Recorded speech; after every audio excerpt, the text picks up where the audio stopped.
Hi, and welcome to the X22 Report. My name is Dave, and this is episode 1457A, and today's date is December 26, 2017, and the title of the episode is The Economic Collapse Transition Revealed. Just look at the clues. Let's get into the economic collapse financial news. Now, we're coming up to the end of the year, and we're past the holiday season where people are going out and purchasing gifts for their loved ones, their friends, their family. And stores depend on this time of year to make it through the rest of next year. And over the past many years, what we've been seeing is a complete breakdown of the retail industry. And this year, 2017, has been absolutely awful, because what I do believe is that we entered a recession back in 2016. It's continuing. I know the stock market's going up, which is absolutely meaningless. I know the unemployment numbers are very low, but when we look at all these stats and everything around it, it doesn't make sense. Now think about this. This year, 21 big retailers, they are closing hundreds or thousands of stores. And when we started out this year, there was an estimate that there were going to be 6, 7, 8,000 stores that are going to be closing, and it's absolutely true. Now, Abercrombie and Fitch, they are closing 60 stores. Aerosols, which is a New Jersey-based women's footwear company, they filed for bankruptcy earlier this month, and they're going to be closing stores. American Apparel, that's a clothing store, they're going to be closing 110 locations. They also filed for bankruptcy. BCBG, they closed 118 stores nationwide. BB, this is women's apparel chain, they're closing 168 stores. Children's Place, well, they are closing hundreds of stores all over the place. CVS is closing 70 stores. Guess is closing 60 stores. Gymboree is closing 350 stores. H.H. Gregg, well, they went bankrupt, and the retailer is closing all of its 220 stores. J. Crew, they are closing 50 stores. Originally they said 20 to 30, and now they upped it to 50. JCPenney is closing 138. The Limited, 250 stores, and that cost about 4,000 people to lose their jobs. Same thing with Macy's. They're closing 68 outlets, and a lot of people have lost their jobs. Michael Kors closing about 125 stores. Payless closing 800 stores. Thousands upon thousands of people going to be without work. Radio Shack, as we know, they've closed about 1,000 stores. All they have left is about 70 right now. Thousands of people lost their jobs. Rue 21, 400 stores. Sears, 300 locations. Toys R Us declared bankruptcy. They're closing stores. Wet Seal, this is teen fashion, they're closing 171 stores. And there's many other smaller retailers out there that are continually closing stores. And now this is moving into the fast food restaurant area. We know that Subway is closing stores, and this is going to continue on. And remember, just because people are using credit cards to pay for this holiday season doesn't mean that everything is fine, because that is not their own money. That is borrowed money with interest rates that are astronomically high. And many of these individuals who are out there doing this, of course, I know, they just want to have a very nice holiday season. Now, a good way to get a idea of what people are purchasing after the holiday season, you go around your neighborhood, you look at their garbage, and if they don't have a lot of boxes and a lot of things piled up for their children, things like that, where normally you see a huge amount of trash, well, they're not spending the money out there. They're not buying what they used to be buying. And there's a lot of retailers who are reporting that, this holiday season, the traffic was down, which we know is down around 4%. And we know that retailers are struggling. Now, of course, the corporate media is out there trying to make everyone convinced that everything is moving to online because online got a boost in people shopping online, and people spent more online. But you remember, even if this moves up to 15% of the total retail market, it doesn't translate from the brick and mortar, everyone moving to online. Remember, Amazon is only 3 to 4% of the actual purchases. So when we look at this, they can say it went from $3 billion to 7 billion, but that's meaningless in a $1 trillion business. Because what's happening is, yeah, online might have went up 4 billion, but the brick and mortar stores lost 60 billion. So, I mean, I'm just throwing these numbers out, but what does that really tell you? That tells you that it's meaningless what they're trying to say. This is why they always tell you, oh, look, online business has boosted their sales by 4 billion. They didn't tell you the other side of all the losses. Now, they did this last year, the year before this, where they told you, oh, look, online sales, $3 billion worth of sales. But they didn't tell you that brick and mortar lost hundreds of billions of sales, and it didn't translate. We know right now that the real estate market continually pushes up, and the housing prices are skyrocketing. We see Case-Shiller, their latest data is showing, out of the 20 cities, the housing prices have hit all-time new highs. Now, we need to understand something. Wages are not keeping up with this. Now, we're seeing this up in Canada, where this is a telltale sign that this is a housing bubble in Canada because it's out of the reach of the people. Here in the United States, we would see mortgage applications keeping up with the number of purchases of homes. And as the prices of homes go up in these 20 cities, and again, this is what they're controlling, the income in these cities, well, it's not keeping up. Now, think about this for a second. Let's put all this data into context. And when we look at the different cities like Los Angeles, San Francisco, New York, San Diego, we need to figure out how much household income needs to increase to afford these houses in these cities. In Los Angeles, it would have to increase by 122%. In San Francisco, 107%. New York, 95%. San Diego, 95%. Miami, 83%. Boston, 81%. Detroit, 61%. And guess what? When we look at the national average, well, it's increasing by 6%. There's no way that the American people can keep up with this bubble. And this is when bubbles pop. And we're seeing it in Canada, and we're going to see it here in the United States. We know we're in a bubble. The Fed knows we're in a bubble because the Fed has done this before. You have to remember, this is the 5th rate hike since the Fed embarked on its policy tightening in December of 2015, and the 4th rate hike in the last 12 months. Now, the Fed's latest statement also indicates it plans on raising rates 3 more times in 2018. Now, when we look at this, people say, not a really big deal. We've seen this before. But the Fed's actions are very unusual. Other major central banks, this is the Swiss National Bank, the Bank of Japan, European Central Bank, and Bank of England, well, they're all currently running QE programs. The Bank of Japan, ECB, Bank of England, they're printing money. They're creating new money to buy stocks outright. What is the Fed doing? The Fed is tightening when other banks are all creating new money by the billions. Now, the following quotes from the Fed, they offer us some clues on what is really happening here and what they're really doing. If we look at June 2017 from the Fed Monetary Policy, forward price to earnings ratios for equities have increased to a level well above their median of the past 3 decades. Fed minutes from July of 2017. Since the April assessment, vulnerabilities associated with the asset valuation pressures has edged up from notable to elevated. As asset prices remain higher or climb further, risk spreads narrowed, and expected and actual volatility remained muted in a range of financial markets.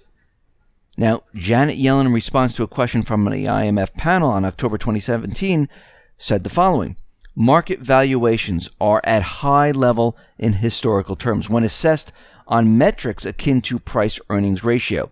Fed minutes on October 2017. In light of elevated asset valuations and low financial market volatility, several participants expressed concerns about a potential buildup of financial imbalances. Janet Yellen during Fed presser December 13, 2017, stock valuations are at a high end of historical levels.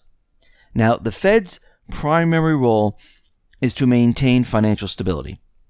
This means that the Fed will always downplay risks in its public statements. And we've seen this with Ben Bernanke, where, if we go back in time, he once stated that the Fed policy is 98% talk, 2% action. With all of this in mind, the above quotes are astonishing in their clarity. The Fed is explicitly stating, in Fed terms of course, that the markets are in a bubble. And the Fed didn't just do this once. The Fed has been warning about asset valuations for 6 months straight. So how bad is it? Well, we're back to 1999 levels. That's how bad this bubble is. The S&P 500's current PS multiple has surpassed its former all-time peak from 1999, a period that is now widely considered to be the single largest stock bubble in his history. Put simply, stocks are extraordinarily overvalued by a reliable measure. And this tells us that we are headed towards major problems. And we can see it with the real estate bubble. We can see it with retail stores closing. We can see it with the fake unemployment numbers. We can see it with the fake GDP numbers. And we can see it with the fake stock market, because we know that central banks are printing like crazy to keep the market up, because they know if that comes down, they're screwed.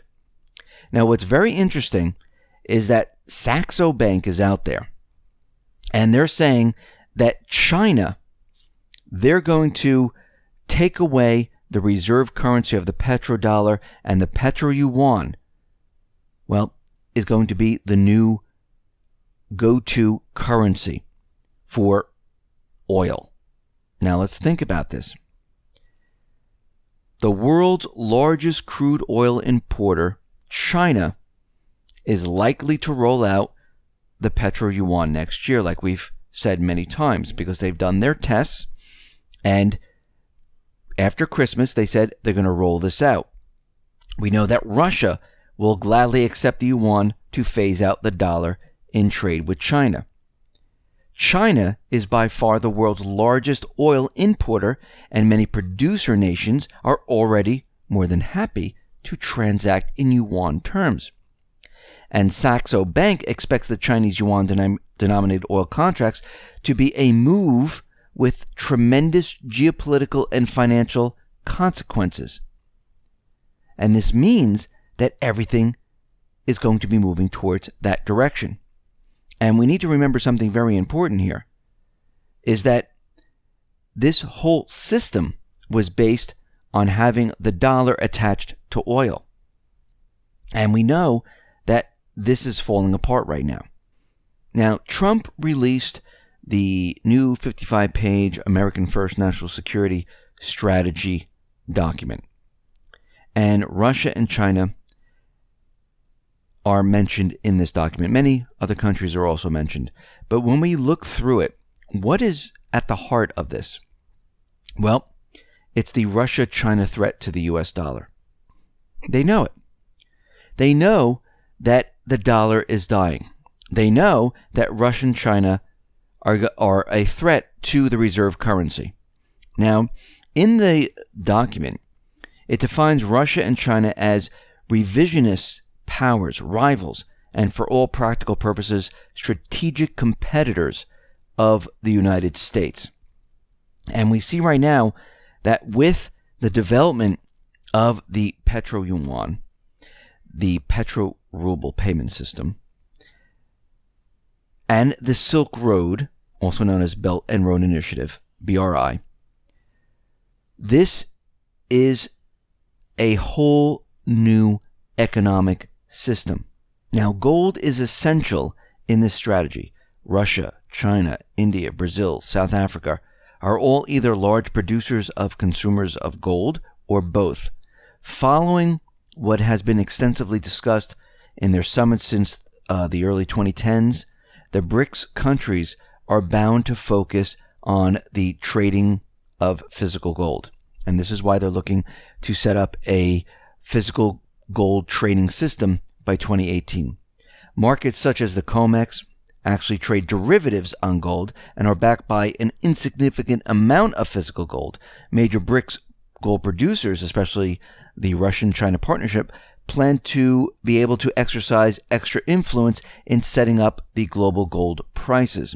Now, there is hidden riches in the Belt and Road Initiative.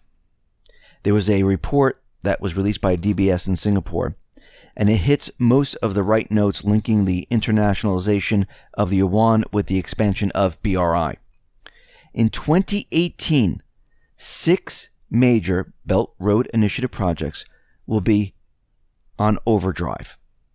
The Jakarta-Bandung High-Speed Railway, the China-Laos Railway, the Addis-Ababa-Djibouti Railway, the Hungary-Serbia Railway, the Malacca Gateway Project in Malaysia, and the upgrading of Gwarda Port in Pakistan. HSBC estimates that the BRI, which is the Belt and Road Initiative, as a whole will generate no less than an additional game-changing $2.5 trillion worth of new trade a year. $2.5 trillion worth of new trade a year. Now, it's important to keep in mind that the Belt in BRI, Belt and Road Initiative, should be seen as a series of corridors connecting eastern China with oil, gas-rich regions in Central Asia and the Middle East, while the roads, soon to be traveled by high-speed rail, traverse regions filled with, what else? Unmined gold. Now, yuan-denominated gold contracts will be traded not only in Shanghai and Hong Kong, but also in Dubai. And we will know when it's really game over when Saudi Arabia, the House of Saud, officially announces it accepts yuan for at least part of its exports to China. And the European report points to what may be the Chinese trump card, an authorization to issue treasury bills in yuan by Saudi Arabia, the creation of a Saudi investment fund, and the acquisition of 5% share of Aramco. And we could see right now that we are definitely heading into an area where this collapse of the old system, which is the dollar, and the birth of a new system, well, it's all happening at once.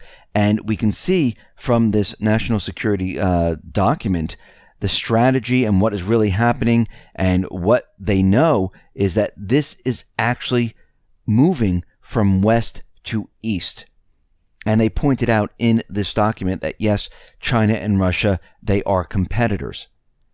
And eventually what's going to happen is everything will move from west to east, and we're going to go through this major transition. And we see that the economy of the West is really rapidly falling apart. Yes, on the surface with the corporate media, with Trump and everyone else out there telling you the stock market's doing great, it's very difficult to see this. Go back to 2008 when the market was hitting 14,000 points. Very difficult to understand what was happening until the market came down. And once the market came down, then the truth came out. All these corporations, they're having trouble. The automobile manufacturers, they're going to go bankrupt. AIG, which is attached to all these different corporations, they're going to go bankrupt. The whole thing was built on an illusion. When the market finally comes down, you're going to see the truth come out.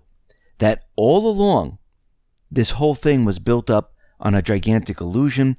You'll see what the Fed has been doing. You'll see what the other central banks have been doing. And of course, they don't want people to see this. And this is why they need some type of distraction. Because if people realize what the central banks have been doing, people are not going to want the central banks. So we see that we're heading into this area where things are rapidly falling apart. China, Russia, Other institutions already realizing where the next powerhouse, where the next reserve currency, where everything's going to be. It's going to be out in the East. It's already been built. The infrastructure's already there.